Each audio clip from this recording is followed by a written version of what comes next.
Time now for sports on 104.7 The Cave. Here's Ned Reynolds. Mike, the intern, Ned Reynolds. Tuesday morning, I did not have Mike Schilt retiring on my bingo card this year. That's for damn sure. I don't think any of us did. I'm astounded that decision was made. Mike Schilt, of course, is the manager of the San Diego Padres, or was past tense, because he stepped down yesterday from the Padres organization. Now, there had been some hints that he'd had trouble with the front office, which would not be all that surprising. He had that with the St. Louis Cardinals, too. But the guy's a baseball man and a very, very good manager. Managed the Springfield Cardinals, managed the St. Louis Cardinals. He's only 56 years old.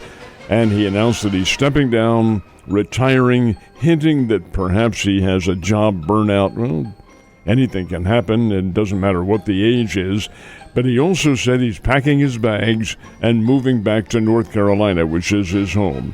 All right, that's homesick or whatever the case might be. But the fact is, that comes as a major surprise. As a manager, he's really right at his peak.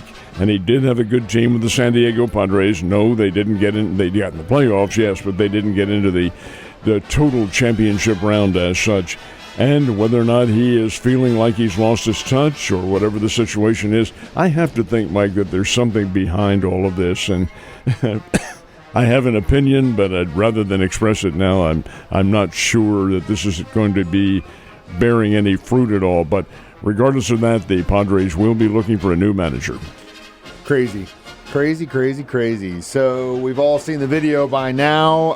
A guy who has been suspended. They said it. It was like he's had already 10 judgments against him this year alone. But Branch is sitting out on at least one game suspension after throwing a punch at Juju, which again is so stupid to do to your team when your secondary is already down to just fibers and vapors. For you to pull something like that it's just unexcusable. Well, he obviously is not thinking straight. And this is Brian Branch that you're talking about of the Detroit Lions, who did take a swing after the game was over at Juju Smith-Schuster. Apparently the two of them had words prior to this. There was an incident in the game, and Branch is just one of those volatile guys who hold off and hit his man. Well, it's a one-game suspension, which he has appealed, and there's a reason why he's appealing this. No fine involved. There doesn't need to be, because one-game suspension, folks, you don't get paid, and his lack of pay will cost him $76,600.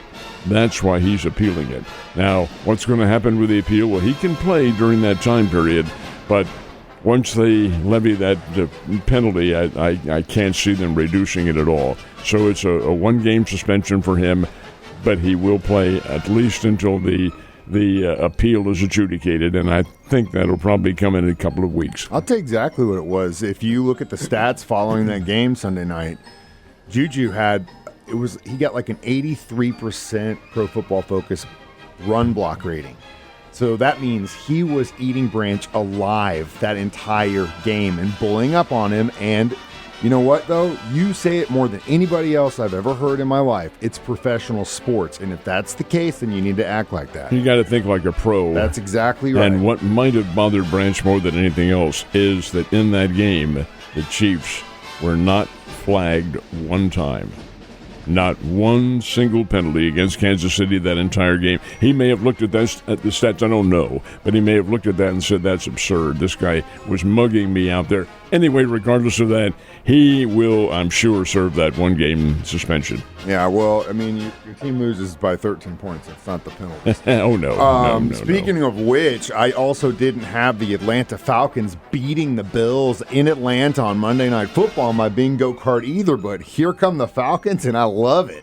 Did you have Bijan Robinson as your player of the game? God, I wish he was on my fantasy team. I tell you that much. I got destroyed. You know who I do have on my fantasy team? A bunch of Bills who didn't score me any points last night. Josh Allen and people like that. I tell you, the Buffalo receiving corps is not all that good.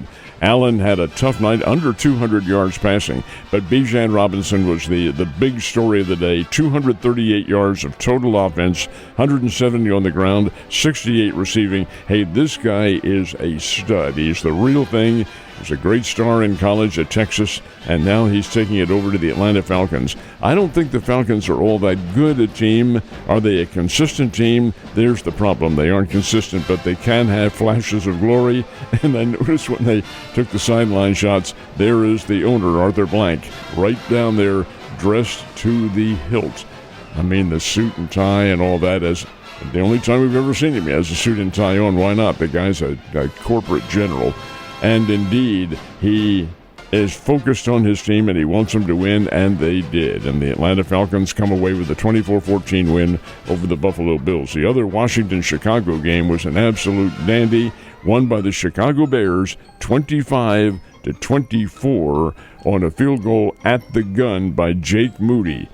My goodness, 38-yarder, that's certainly makeable in the press, makeable anywhere, makeable in high school these days. But the fact is that Moody booted it through following a turnover, and you get a Chicago Bears win over a Washington Commanders team that's pretty good. And the Chiefs have to play them a little bit later on this season. I think it's in Kansas City. But the fact is that the Chicago Bears get that victory, and that's a big win for the Bears. How in the hell are we sitting here right now in Week 6, about to start Week 6 in the NFL, and the damn Colts and the Bucks are the two teams with only one loss? What is happening? What year is it? In addition to the Monday night doubleheader, we also had a doubleheader in the championship series. Indeed, and the Seattle Mariners have taken a 2-0 lead over the Toronto Blue Jays, with both wins coming in Toronto. That is significant. Take today off and then head back to the Pacific Northwest, and heck, Seattle could wrap it up out there. The latest postseason hero is a guy named Jorge Polanco.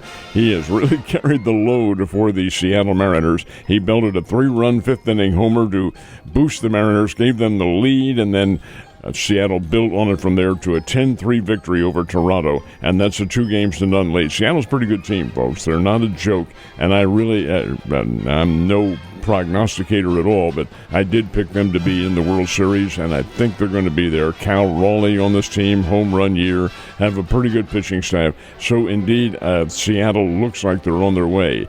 Los Angeles Dodgers, Milwaukee Brewers opened up their series last night. Blake Snell came within a scratch hit of becoming the second pitcher ever. Actually, that's wrong. It's the third pitcher ever to throw a postseason no-hitter. He had a one-hit, and he ended up with a one-hitter, had a no-hitter going into the ninth inning, and then gave up a little scratch hit on the way to what turned out to be a 2-1 win for the Dodgers over the Milwaukee Brewers. Well, this guy gave up one hit in 8 innings and struck out 10. This is Blake Snell, who the Dodgers spent a multitude to get, and he is a very good pitcher. They had a 1-0 lead going into the ninth. Freddie Freeman hit a home run in the 6th inning, and then the Dodgers scored a second run that turned out to be the difference on a bases-loaded walk in the 9th inning to Mookie Betts. 2-1 is the final score. The Dodgers get a win in Game 1. They played the second game a little bit later on today at American Family, I think is what they call that stadium now in Milwaukee. It sucks that the Brewers didn't win that game after pulling off that, 8-2-6 double play. Wacko double play.